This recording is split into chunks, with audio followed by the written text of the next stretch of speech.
हाँ सक्षत, हम लोग कर रहे हैं रिकॉर्डिंग इसकी, और आप लोगों को अब कोशिश करेंगे कि हिस्ट्री क्लास रिकॉर्ड कर ली जाया करे। और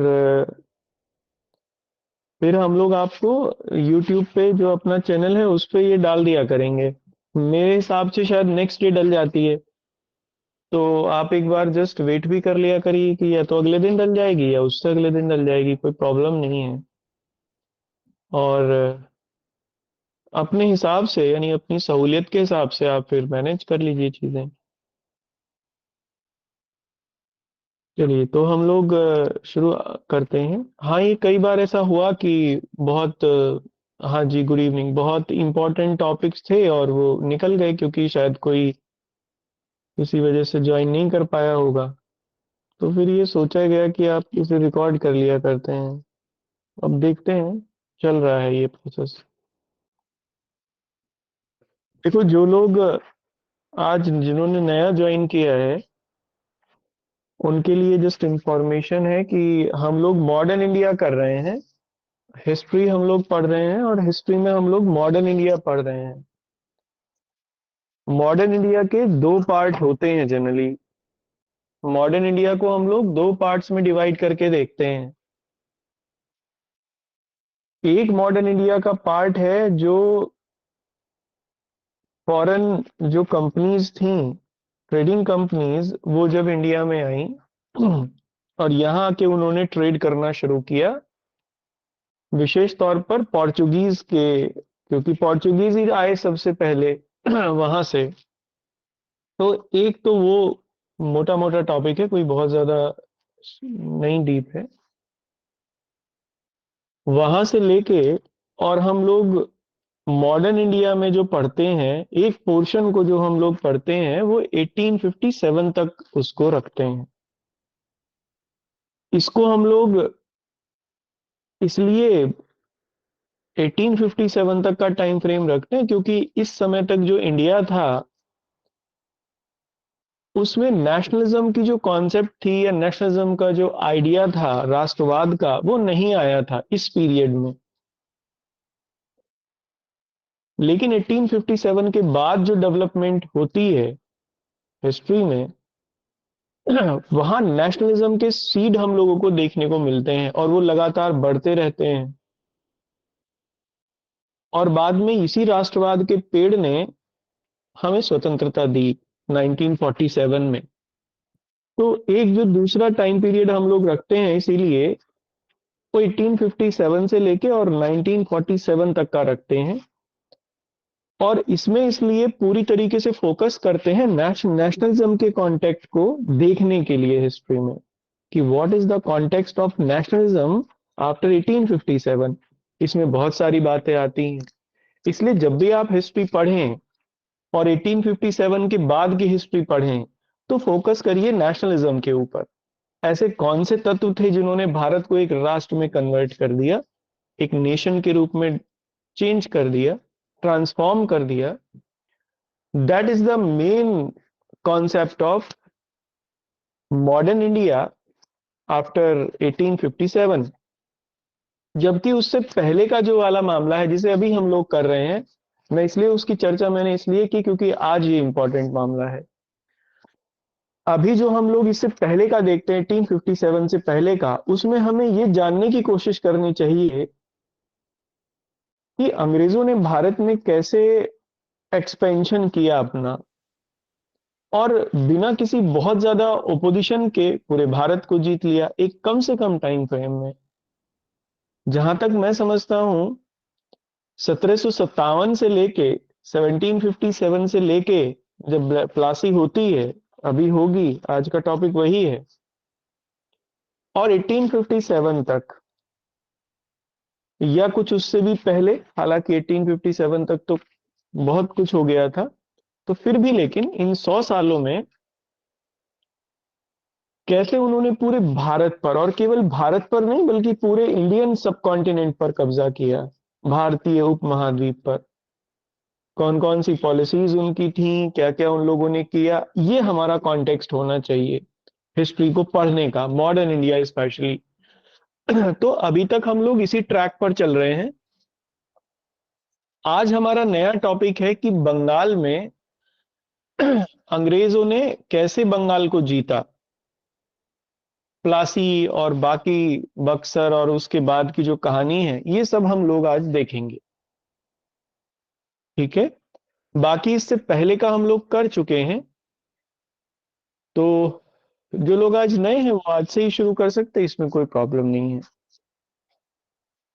तो आप हेडिंग डाल लीजिए सबसे पहले, तो फिर शुरू करता हूं मैं। East India Company, East India Company and and expansion in Bengal. East India Company and expansion in Bengal. East India Company एवं उसका बंगाल में प्रसार। ठीक है, ये टॉपिक है। पहले भी अगर किसी ने कोई हेडिंग डाली हुई है तो कोई दिक्कत नहीं है, सेम है। थोड़ा सा इसके बारे में फिर समझ लेते हैं। देखो, ईस्ट इंडिया कंपनी ने अपनी सबसे पहली जो फैक्ट्री थी बंगाल में, सबसे पहली फैक्ट्री, भारत में नहीं बात कर रहे हैं, बंगाल में जो सबसे पहली फैक्ट्री थी उन्होंने हुगली में एस्टैब्लिश की 1651 में। और उस समय जो सबसे छोटा भाई थे औरंगजेब के, शाह सुजा, वो बंगाल के गवर्नर थे। तो शाह सुजा से उन्होंने परमिशन ले ली और एक फैक्ट्री एस्टैब्लिश कर दी थी। ये सबसे पहला टाइम था जब अंग्रेज बंगाल में आए। इसके बाद उन्होंने व्यापार करना शुरू कर दिया। 1698 में, 1698 में 3 गांवों की जमींदारी मिल गई। ये सब मैं करा चुका हूं, आपको जस्ट रिमाइंड करा रहा हूं फिर से। अंग्रेजों ने 3 गांवों की जमींदारी खरीद ली थी, जो बंगाल के उस समय सूबेदार थे।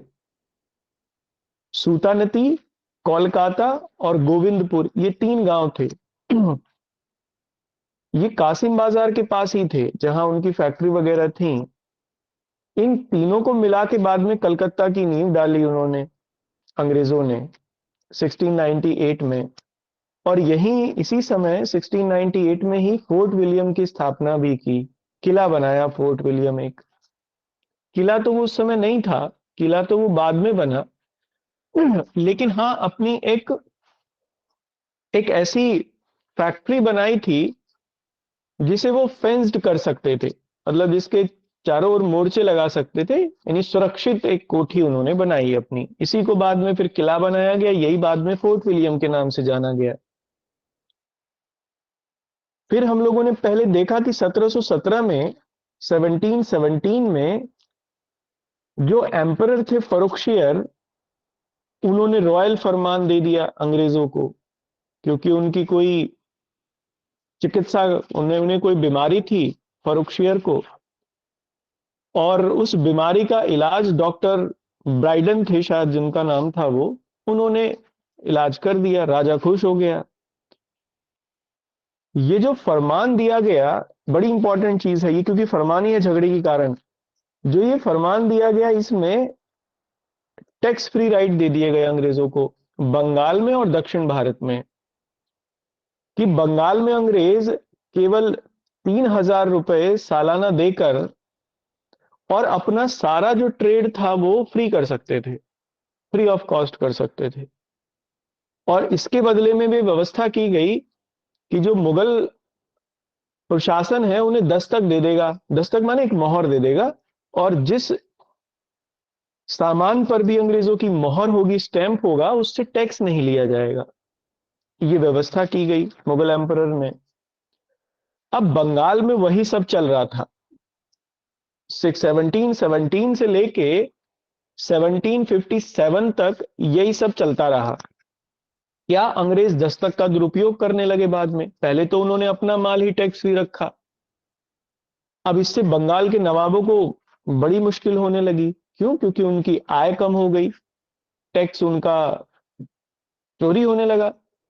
इवन अंग्रेज ये भी करने लगे कि जो भारतीय व्यापारी थे उनके माल पर भी दस्तक लगा देते थे पैसा लेकर। इससे कालाबाजारी बढ़ गई। मुगल जो ये बंगाल के नवाब थे, इन्होंने इसको कोशिश भी की, इसको कंट्रोल करने की। जैसे अलीवर्दी खान के समय में ये लगभग कंट्रोल रहा, क्योंकि उनका रूल बड़ा मजबूत था। पर अलीवर्दी खान के बाद जब सिराजुद्दौला गद्दी पर बैठे, उस समय इस सब का खूब मिसयूज चल रहा था। इससे सिराजुद्दौला को बड़ी परेशानी हुई। यंग नवाब था, उसने कड़े कदम उठाए, अंग्रेजों को पनिश भी करना शुरू किया। उन लोगों को भी पनिश करना शुरू किया जो अंग्रेजों के साथ थे इस घपलेबाजी में। इससे लोग सिराज के विरोध में हो गए। इवन उसके कुछ अपने लोग ही सिराजुद्दौला के विरोधी हो गए, जिसमें एक पूर्णिया के नवाब थे, जो कि उस समय बिहार जो था वो बंगाल में ही आता था। तो पूर्णिया के नवाब थे, शौकत जंग उनका नाम था। ये चचेरे भाई भी थे सिराज के। ये खिलाफ हो गए। एक तो एक दूसरे इनका सेनापति मीर जाफर था, वो खिलाफ हो गया, क्योंकि वो चाहता था। एक्चुअली ये मीर जाफर जो था, ये अलीवर्दी खान का रिश्तेदार था। शायद उनकी ये मौसा मौसेरा मौसा लगता था शायद इनका, सिराजुद्दौला का, अलीवर्दी खान की एक दूसरी बेटी का शायद हस्बैंड थे ये मीर जाफर। वैसे सेनापति थे, तो खैर ये भी नाराज हुए। तो कई लोगों का नाराजगी का गुट था। एक घसीटी बेगम, वो नाराज थी। कई लोगों का गुट बन गया। अंग्रेजों ने इस बात को भांप लिया। इस सबको लिखेंगे हम एक एक करके, ऐसे ही थोड़ा समझिए पहले। और उन्होंने इस गुट को सपोर्ट करना शुरू किया, क्योंकि अंग्रेज ये चाहते थे कि सिराजुद्दौला को हटाकर अब मौका है कि किसी अपनी पसंद के व्यक्ति को नवाब बनाया जाए। मीर जाफर उनकी पहली पसंद था, क्योंकि बहुत कमजोर व्यक्ति था। तो अंग्रेजों ने मीर जाफर को नवाब के रूप में प्रमोट करना शुरू किया। और इसी का रिजल्ट ये रहा कि प्लासी हुआ 1757 में। एक निर्णायक लड़ाई थी, क्योंकि इसके बाद अंग्रेज आ गए बंगाल में। प्रत्यक्ष तौर पर तो उन्होंने सत्ता अपने हाथ में नहीं ली डायरेक्टली, लेकिन इनडायरेक्टली उन्होंने उसको अपने हाथ में ही रखा। और बाद में 1757 में प्लासी और 1765 में बक्सर, 1765 में, इन दोनों से, दोनों की वजह से, क्योंकि 1757 में जब प्लासी हुआ तो केवल बंगाल उनके कब्जे में आया अंग्रेजों की। लेकिन 1765 में जब बक्सर हुआ, बल्कि 64 में, 64 में, तो फिर मुगल सम्राट भी कब्जे में आ गया। कैसे, ये हम लोग आगे देखेंगे। 1764 में एक तो ये हुआ। दूसरा क्या रिजल्ट हुआ इसका, देखो, बंगाल काबू में आने के लिए, बंगाल सबसे रिच प्रोविंस था उस समय पूरे भारत का। तो अंग्रेजों के हाथ में सबसे रिच प्रोविंस लग गया। यहां उन्होंने खूब पैसा लूटा, और लूट के कर्नाटक में फ्रांसीसियों को हराया। इसलिए कार्नेटिक वॉर में अंग्रेजों की जो जीत थी, उसमें बंगाल के धन ने बहुत इंपॉर्टेंट रोल प्ले किया। इसलिए बंगाल ने क्या किया कि न केवल नॉर्दर्न इंडिया में, उत्तर भारत में अंग्रेजों के पैर जमा दिए, बल्कि दक्षिण भारत में भी अंग्रेजों को मजबूत करने में बहुत इंपॉर्टेंट भूमिका निभाई। इसीलिए बंगाल की था। और इसीलिए रिचर्ड टेम्पल ने कहा भी है ये अपनी बुक में, कि ड्यूप्ले ने भारत की चाबी को दक्षिण भारत में खोजा। मद्रास लिखता है वो, दक्षिण भारत तो नहीं लिखता, कहता है मद्रास में खोजा। परंतु क्लाइव ने उसे बंगाल में खोजा और पा लिया। भारत की चाबी था बंगाल। तो कितना इंपॉर्टेंस था ये बंगाल का अंग्रेजों के लिए हिस्ट्री में, ये बड़ा इंपॉर्टेंट सब्जेक्ट है। मतलब ये बहुत इंपॉर्टेंट बात है। तो इसी को हम लोग देखेंगे अभी। तो कुछ चीजें लिख लेते हैं, एक दो बातें। ठीक है, पहले पॉइंट से आप लिखना। ऊपर की जो बातें मैंने अभी एक दो कुछ बताई हैं आपको, उन्हीं को जस्ट लिखेंगे, जिससे आपको बाद में वो याद रहे।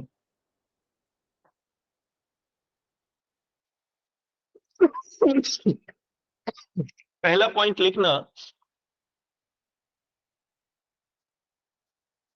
इन 1698, इन 1698 ब्रिटिशर्स ऑब्टेन्ड, हिंदी अंग्रेजी दोनों में होगा, जो जिसमें चाहे उसमें लिख ले। Britishers obtained the zamindari of three villages, the zamindari of three villages named named Sutanati, named Sutanati, Kolikata, Kolikata, KOLIKATA, Kolikata and Govindpur. 1698 ईस्वी में 1698 ईस्वी में अंग्रेजों ने 1698 ईस्वी में अंग्रेजों ने सूतानती, कोलिकाता एवं गोविंदपुर की जमींदारी प्राप्त की। Later they formed Fort William here, कालांतर में यहीं पर उन्होंने फोर्ट विलियम का निर्माण किया। उन्होंने फोर्ट विलियम का निर्माण किया। Which was the capital of India, which became, ऐसा लिखना, which became the capital of India letter, which became the capital of India later up to 1912,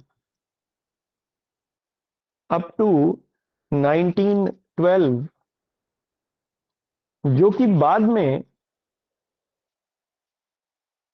1912 ईस्वी तक, ये सब आगे आएगा, है ना, तो अभी आप तनाव ना लें कि कब ये हुआ, जो कि बाद में 1912 ईस्वी तक भारत की राजधानी बना रहा, भारत की राजधानी बना रहा। ठीक है, नेक्स्ट लिखिए कल अगले पॉइंट में। अच्छा, तो इसी का नाम, इन तीनों गांवों को मिलाकर ही कलकत्ता के नाम से जाना जाता था, तो इस बात को भी लिख लीजिए इसमें। these three villages these three villages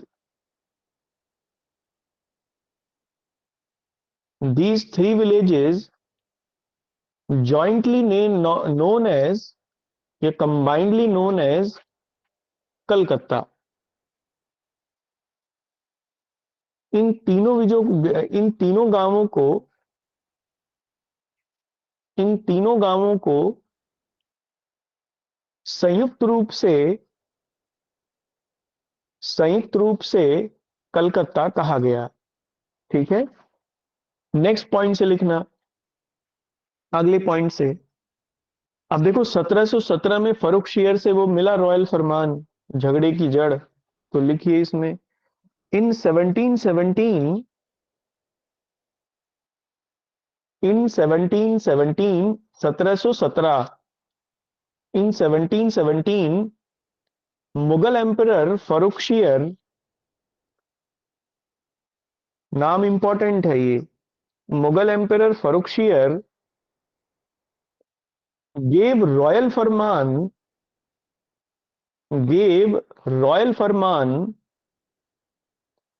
to East India Company 1717 ईस्वी में 1717 ईस्वी में फर्रुखशियर ने, मुगल सम्राट फर्रुखशियर ने ईस्ट इंडिया कंपनी को राजसी फरमान प्रदान किया या राजाज्ञा प्रदान की। अगर सही वर्ड लिखना चाहें तो राजाज्ञा लिखिए, राजाज्ञा प्रदान की। क्या था इसमें? तो वही 3,000 रुपए में 3,000 एनुअली देकर पूरे बंगाल में टैक्स फ्री कर दिया उनका सामान। तो लिखिए, under it, under it British got, under it British got the exemption from tax, the exemption from tax in whole Bengal, in whole Bengal after paying 3,000 rupees annually, after paying 3,000 rupees annually। इसके अंतर्गत, इसके अंतर्गत अंग्रेजों को, इसके अंतर्गत अंग्रेजों को 3,000 रुपए वार्षिक प्रदान करके, अंग्रेजों को 3,000 रुपए वार्षिक के बदले, ऐसा लिखिए, 3,000 रुपए वार्षिक के बदले संपूर्ण बंगाल में, संपूर्ण बंगाल में कर मुक्त व्यापार का अधिकार प्राप्त हुआ, कर मुक्त व्यापार का अधिकार प्राप्त हुआ। Now Britishers use Dastak, Dastak माने स्टैंप है ये, और कुछ नहीं है, स्टैंप मोहर है ना, लेकिन दस्तक वर्ड है ये। Now Britishers use Dastak, DASTAK, Dastak और फ्री पासेस, इनको फ्री पासेस भी कह सकते हैं, और फ्री पासेस, और free passes for the movement of their goods, for the movement of their goods. ठीक है ना, हिंदी में लिखिए। अब अंग्रेज, अब अंग्रेज अपने सामान की मुक्त आवाजाही के लिए, अब अंग्रेज अपने सामान की मुक्त आवाजाही के लिए दस्तक का इस्तेमाल कर सकते थे। ठीक है, अब अगले पॉइंट से लिखना। यही परेशानी का कारण बना नवाबों के बीच में, बंगाल के नवाबों के बीच में और अंग्रेजों के बीच में, क्योंकि उन्होंने इसका मिसयूज शुरू किया, जिसकी वजह से बंगाल के नवाबों का रेवेन्यू कम होने लगा, और ये एक संकट था, क्राइसिस था। उन्होंने मना किया, अंग्रेज माने नहीं, झगड़ा हुआ। तो लिखेंगे अगले पॉइंट से, this Farman was, this Farman was the basic source of conflict, the basic source of conflict between the Nawabs of Bengal, between the Nawabs of Bengal and the East India Company, and the East India Company। ये फरमान बंगाल के नवाब, ये फरमान बंगाल के नवाब एवं east India company के मध्य, एवं east India company के मध्य झगड़े का प्रमुख कारण बने। बिकॉज सर्वेंट्स ऑफ कंपनी, अब ये भी करने लगे ये लोग, इनके जो सर्वेंट्स होते थे वो इसका मिसयूज करते थे अपने फायदे के लिए, पैसे लिए और भारतीय ट्रेडर्स पर भी, भारतीय ट्रेडर्स का जो माल था उस पर भी मोहर लगा दी कि ये तो हमारा है। अब वो फ्री हो गया, टैक्स फ्री हो गया, उनसे पैसा ले लेते थे। तो लिखना, the servants of company also misused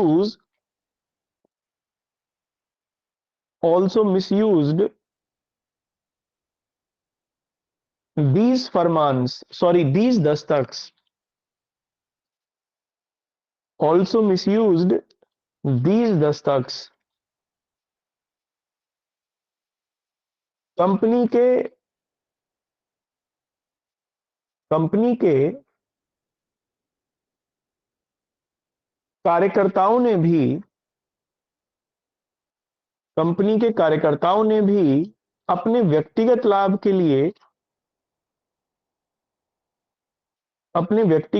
के लिए इन दस्तकों का दुरुपयोग किया।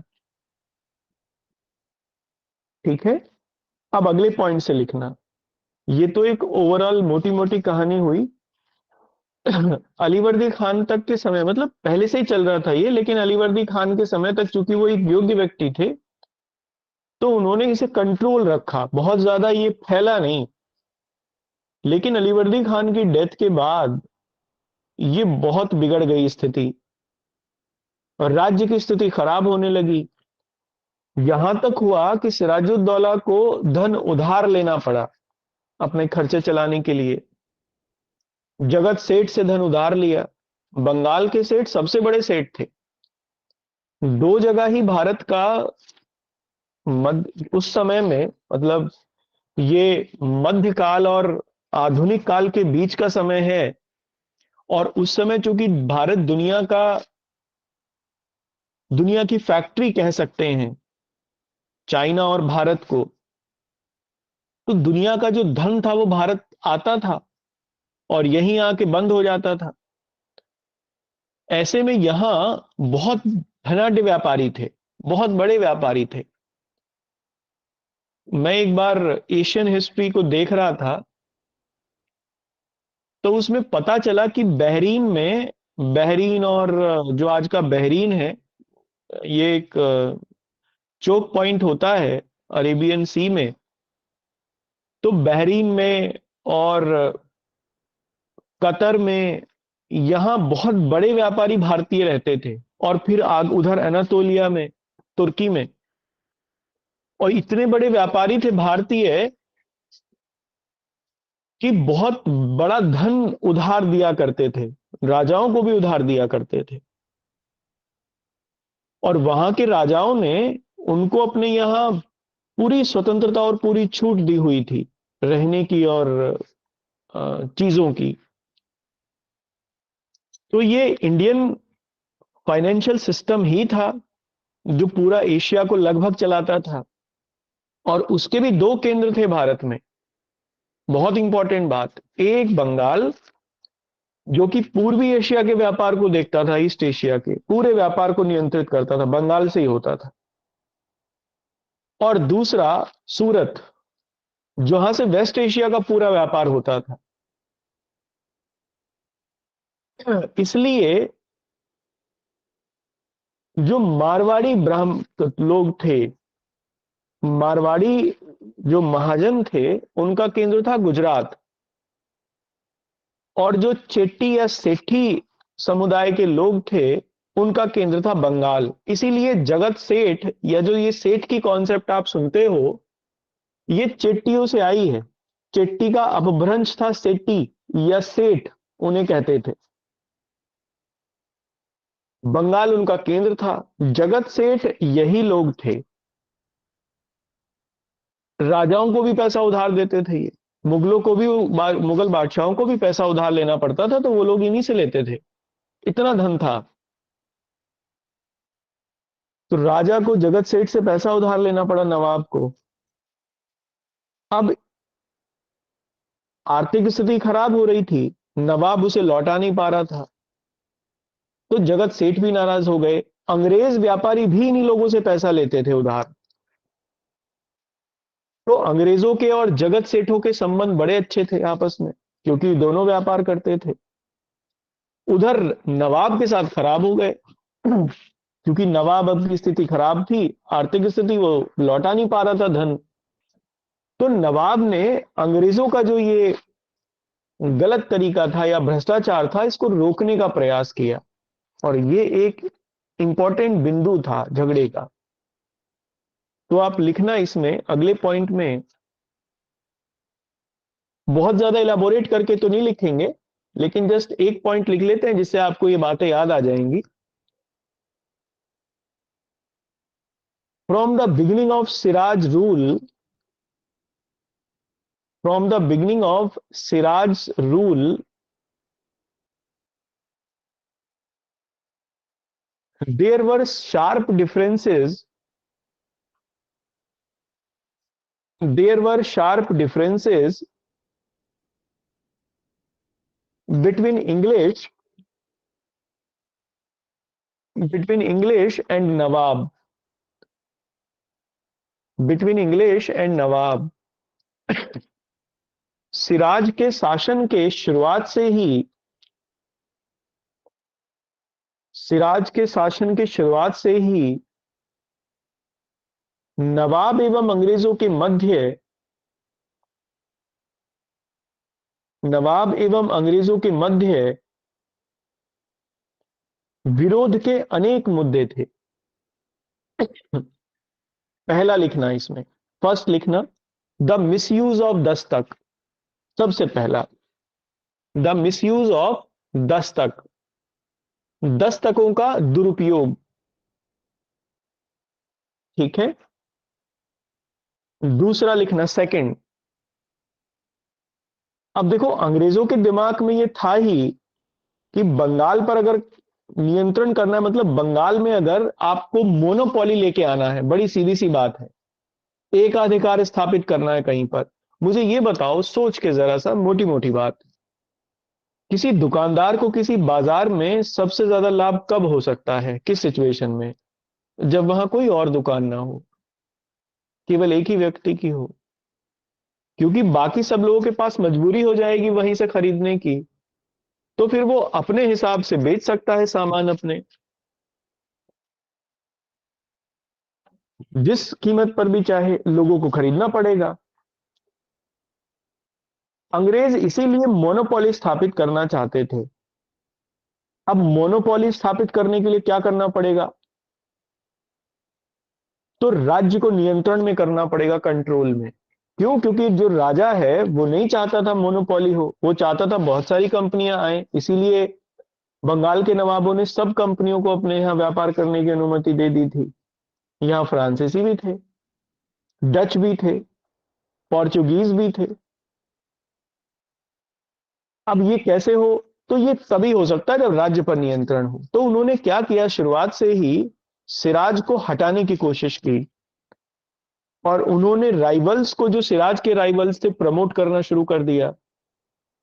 दूसरा कारण ये था। तो लिखिए इसमें, दूसरे में, सेकंड में, Britishers support, Britishers support Siraj rivals, Siraj rivals such as Ghaseti Begum, नाम है, such as Ghaseti Begum and Shaukat Jang, and Shaukat Jang the Nawab of Purnia, Shaukat Jang Nawab of Purnia. अंग्रेजों ने, अंग्रेजों ने नवाब के विरोधियों, अंग्रेजों ने नवाब के विरोधियों शौकत जंग, शौकत जंग पूर्णिया के नवाब तथा घसीटी बेगम का समर्थन, तथा घसीटी बेगम का समर्थन करना शुरू कर दिया। दूसरा कारण। तीसरा लिखिए, देखो मैंने आपको कार्नेटिक वॉर पीछे पढ़ा है। जब सेकेंड कार्नेटिक वॉर चल रही थी, जिसमें ब्रिटिशर्स और फ्रेंच लड़ रहे थे आपस में, तो ब्रिटिशर्स को यह खतरा हुआ कि फ्रांसीसी हमला करेंगे बंगाल में भी।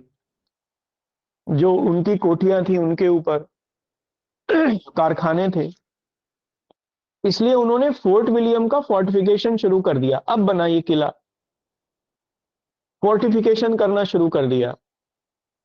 ऊंची ऊंची दीवारें इसके चारों तरफ बनाई और दीवारों पर तोपें लगा दी।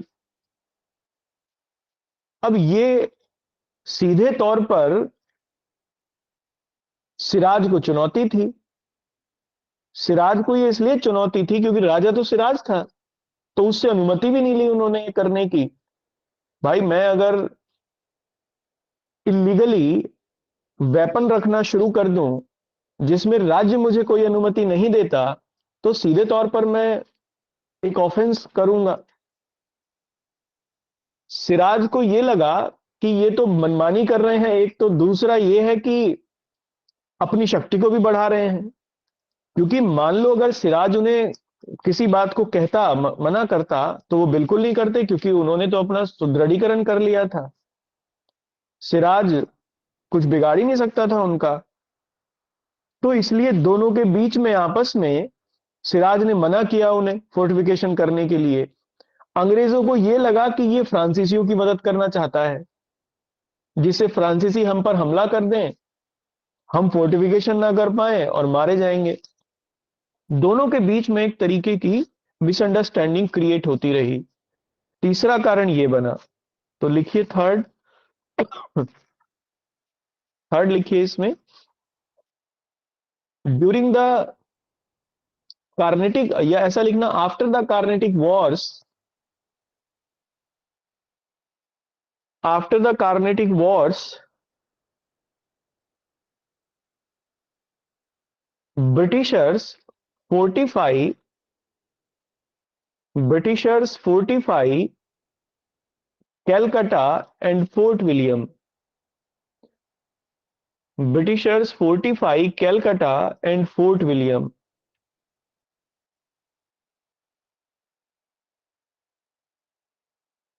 कर्नाटक युद्धों के पश्चात,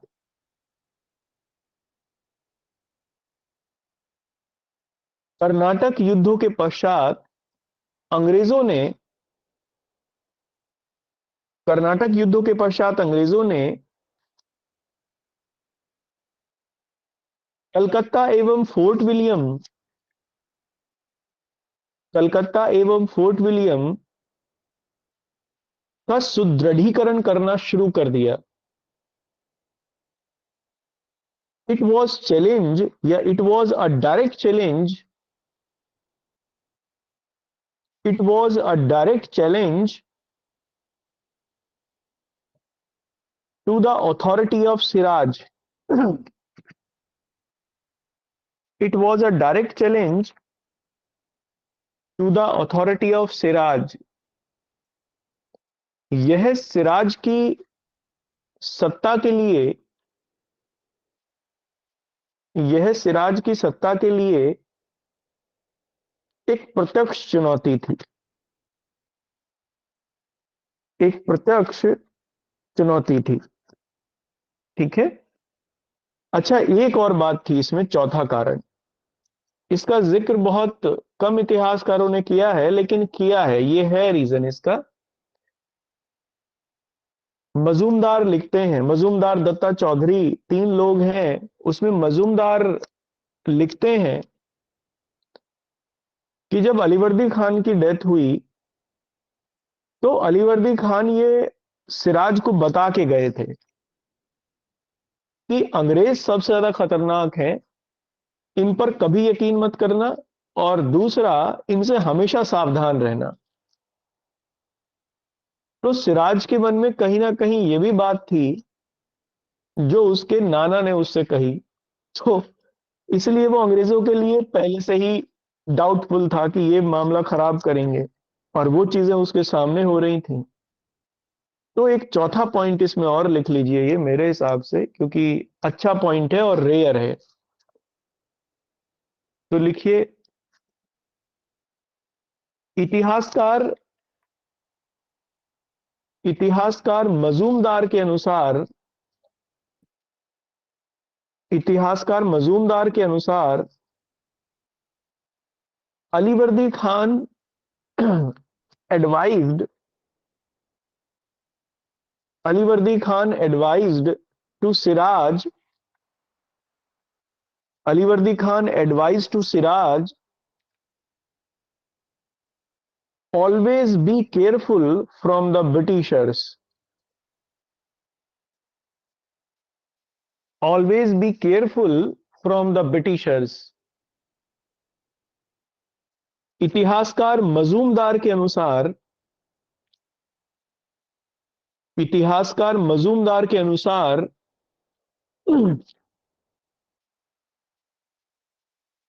अलीवर्दी खान ने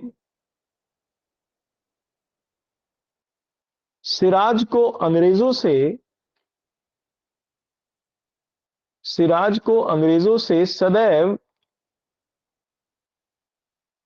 सिराज को अंग्रेजों से सदैव सावधान रहने की हिदायत दी।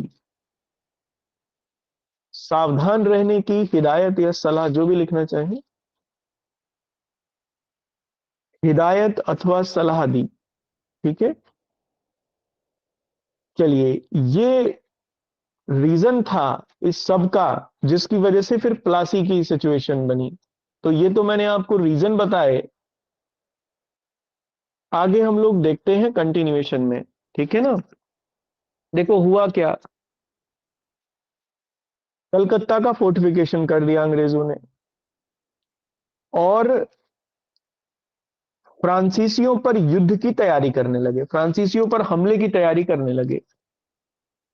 जब सिराज को यह पता चला तो उसने मना किया, फ्रांसीसियों को भी मना किया और अंग्रेजों को भी। क्यों? क्योंकि अगर युद्ध होता तो उसके राज्य में होता, नुकसान उसको होता, क्योंकि लॉ एंड ऑर्डर की सिचुएशन खराब उसके स्टेट में होती। तो उसने दोनों को मना किया। फ्रांसीसी तो मान गए, अंग्रेज नहीं माने। सिराज ने हमला कर दिया जून 1756 में और कलकत्ता पर कब्जा कर लिया। उसका नाम भी बदल दिया, अलीनगर रख लिया और वहां पर एक अपने विश्वास पात्र व्यक्ति मानिक चंद को वहां का इंचार्ज बना दिया। ये बहुत ही इतिहास में बहुत ही खराब पर्सन है ये मानिक चंद। इसने रिश्वत लेकर दोबारा अंग्रेजों को दे दिया था कलकत्ता। तो लिखिए इसमें अगले पॉइंट में, अगले पॉइंट से, when the clouds of war when the clouds of war was looming again clouds of war was looming again between British and French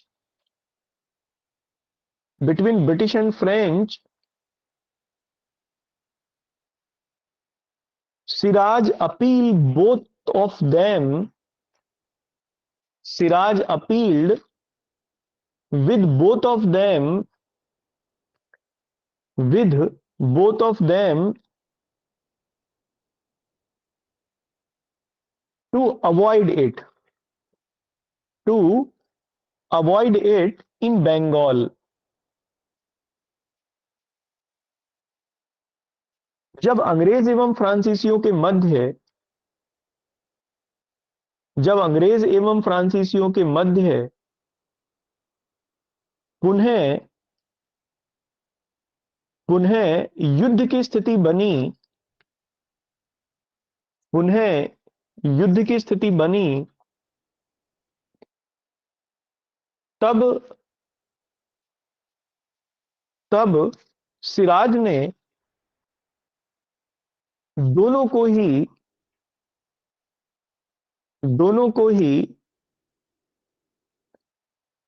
Bengal में इससे बचने का आदेश दिया। बंगाल में इससे बचने का आदेश दिया। French follow the orders French had follow लिखिए French had followed the orders फ्रांसीसियों ने आदेश का पालन किया, but Britishers disobeyed them. But Britishers disobeyed them. परंतु अंग्रेजों ने इसकी अवहेलना कर दी. So Siraj quickly attacked Calcutta. So Siraj quickly attacked Calcutta in June 1756. In June 1756. इसलिए सिराज ने जून 1756 में तेजी से कलकत्ता पर आक्रमण किया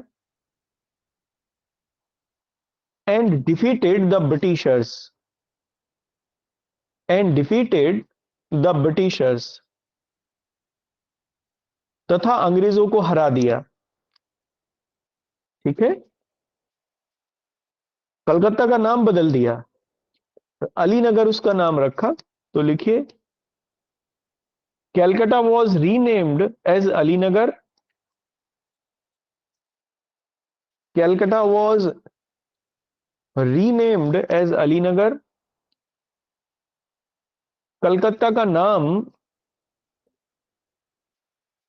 अलीनगर रखा गया. एंड इट वॉज प्लेस्ड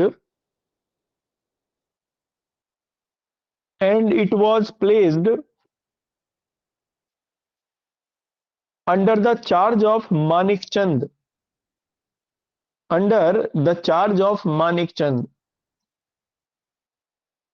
तथा इसे मानिक चंद के अंतर्गत रख दिया गया. ठीक है ना. अब इसी बीच में उस समय जो कलकत्ता के गवर्नर था वो ड्रैग था. यहां पर इस पॉइंट को लिखना है हमें कि ठीक है ना, क्योंकि ये बड़ा अच्छा पॉइंट है. कभी भी पूछा जा सकता, अभी तक तो आया नहीं है लेकिन पूछा जा सकता है कभी भी कि कौन था उस समय कलकत्ता का गवर्नर जब उस पर कब्जा कर लिया गया था. तो गवर्नर उस समय ड्रैग थे ये. हालांकि कलकत्ता कोई उस समय प्रेसिडेंसी या कुछ नहीं था, एक टाउन ही था केवल जहां इनके कारखाने थे, लेकिन उसका ही गवर्नर था ये ड्रैग. और यहीं पर एक व्यक्ति था हॉलवेल. बाद में ये अभी गवर्नर बनेगा बंगाल का. फिर इसी कहानी से देखो, लोगों को ना इतिहास में ऐसे मैं आपको कितने उदाहरण बता सकता हूं जब लोग झूठ बोलकर और बहुत बड़ी जगह पर पहुंच गए क्योंकि समाज ने उनके झूठ को सही माना. उनमें हॉलवेल एक ऐसा ही व्यक्ति है. ये कहते हैं कि 1757 का जो वॉर है प्लासी की, वो इसी व्यक्ति की वजह से हुई, हॉलवेल की. कैसे, अभी देखते हैं. लिखो इस बात को सबसे पहले. At this time Drake was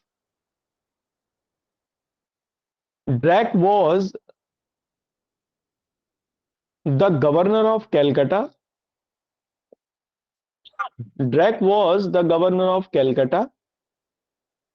इस समय ड्रैक कलकत्ता के गवर्नर थे. Drake, DREK.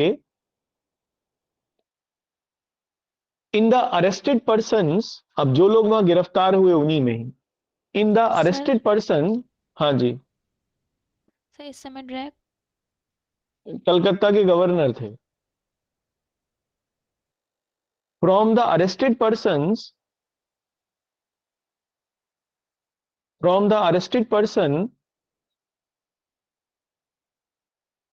There was a Britishers named Holwell. There was a Britisher named Holwell. गिरफ्तार अंग्रेजों में एक व्यक्ति हॉलवेल था, ठीक है ना। इसी ने क्या किया, इसने एक कहानी बनाई है, क्योंकि इसका कहीं जिक्र नहीं मिलता किसी भी ना तो किसी किताब में, केवल हॉलवेल की ही कहानी है ये बनी हुई, क्योंकि इसी व्यक्ति ने इसका जिक्र किया है। इसने ये किया, इसने ये भाग के ये कलकत्ता से और मद्रास पहुंचा, और वहां इसने जो गवर्नर थे मद्रास के उनको बताया कि हम 180 लोग थे जिन्हें गिरफ्तार किया गया, उनमें ज्यादातर महिलाएं और बच्चे थे अंग्रेज। इनको एक छोटी सी कोठरी में, 12 बाई 10 की कोठरी में, जून की गर्मी में, वो भी कलकत्ता में, बंद कर दिया गया रात को। और उसमें वो इतने सारे लोग थे कि जिनकी दम घुटने से, ये कोठरी बंद थी चारों तरफ से, काल कोठरी कहा इसे, ब्लैक होल कहा। और उसने बताया कि दम घुटने से इसमें सभी लोगों की डेथ हो गई, बाकियों की केवल मैं जिंदा बचा, और मैं अब यहां पर भाग के आया हूं, आप इसका बदला लीजिए। इसे ब्लैक होल ट्रेजेडी कहा गया जाता है इतिहास में। ये 20-21 जून की घटना है जो कि हॉलवेल ने बताई। बाद में मद्रास से इसका बदला लेने के लिए क्लाइव ने अटैक किया बंगाल पर, और फिर वो जीतता हुआ चला गया। हालांकि कलकत्ता में संधि हो गई फिर से। फरवरी 1757 में नवाब ने संधि कर ली अंग्रेजों से, अभी प्लासी नहीं हुई है, जुलाई में होगी। 1750 फरवरी में 1757 में दोनों के बीच में संधि हो गई, अंग्रेजों के और नवाब के, और कलकत्ता अंग्रेजों को ही दे दिया गया। लेकिन क्लाइव को इस शर्त के साथ भेजा गया था मद्रास से कि बंगाल पर कब्जा करना है। तो अंग्रेजों ने अपने षड्यंत्र जारी रखे, और जब उन्हें यह पता चल गया कि नवाब बहुत कमजोर है सैन्य स्तर पर, बाकी के लोगों को फूट डालकर मिलाया जा सकता है अपनी तरफ, उन्होंने मिला के और प्लासी कर दिया। क्योंकि प्लासी का कोई ऐसा रीजन नहीं था जिसमें नवाब की कोई गलती थी, जानबूझकर नवाब के ऊपर थोपा गया युद्ध था ये। तो आप अगले पॉइंट में लिखना,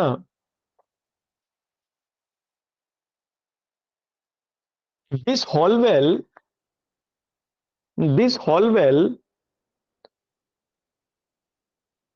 दिस हॉलवेल, या ऐसा लिखना, the tragedy, the black hole tragedy, ऐसा लिखना आप इसमें, the black hole tragedy is related with, is related with Holwell. Black hole त्रासदी हॉलवेल से ही जुड़ी हुई है, ठीक है ना। क्या है इसके बारे में नहीं जाएंगे, आपको मैं समझता हूं याद ही रहेगा। अब अगले पॉइंट में लिखना, after this tragedy, after this tragedy,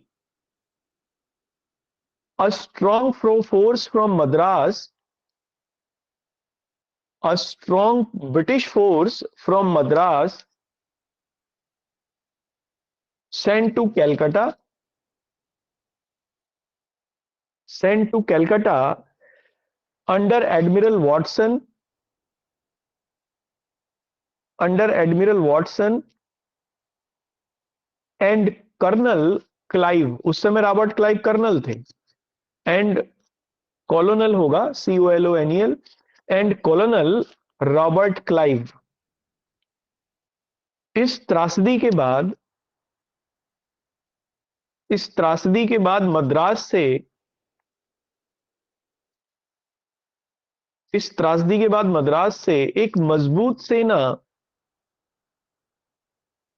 एक मजबूत सेना एडमिरल वॉटसन, एडमिरल वॉटसन एवं कर्नल क्लाइव के अंतर्गत, एवं कर्नल क्लाइव के अंतर्गत मद्रास भेजी गई। सॉरी, बंगाल भेजी गई। Clive soon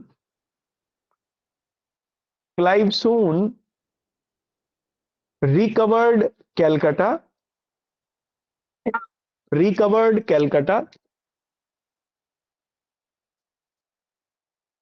in January 1757. In January 1757 Clive ने शीघ्र ही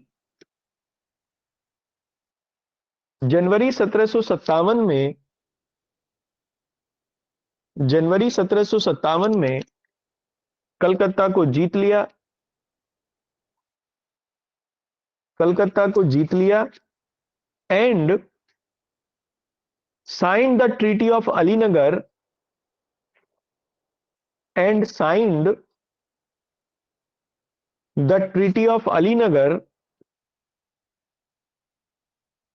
with सिराज तथा सिराज के साथ अलीनगर की संधि की। ठीक है ना।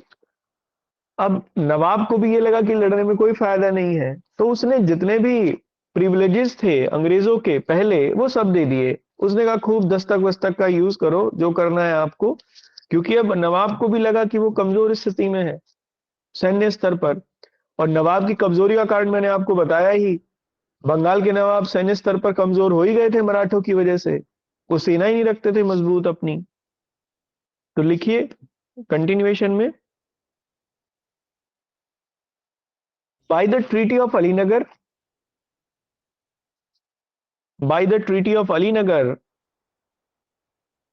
Britishers again got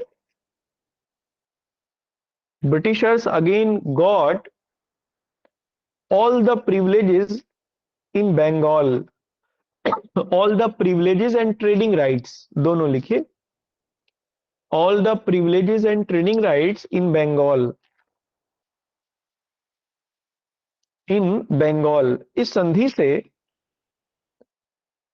इस संधि से अंग्रेजों ने पुनः बंगाल में अपने सभी व्यापारिक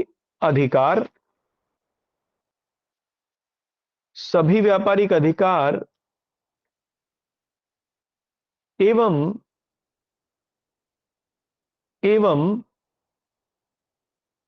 अपनी महत्वपूर्ण स्थिति प्राप्त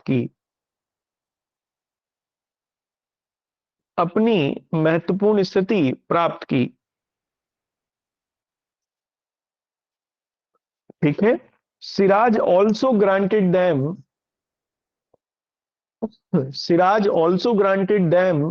द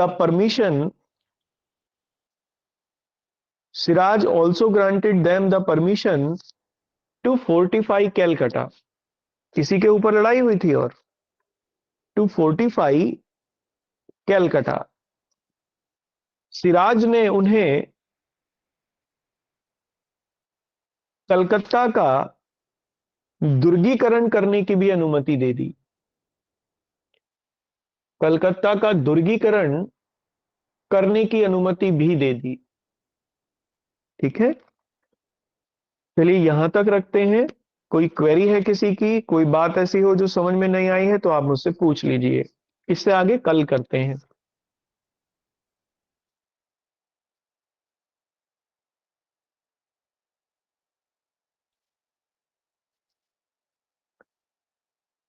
चलिए फिर ठीक है, कल मिलते हैं।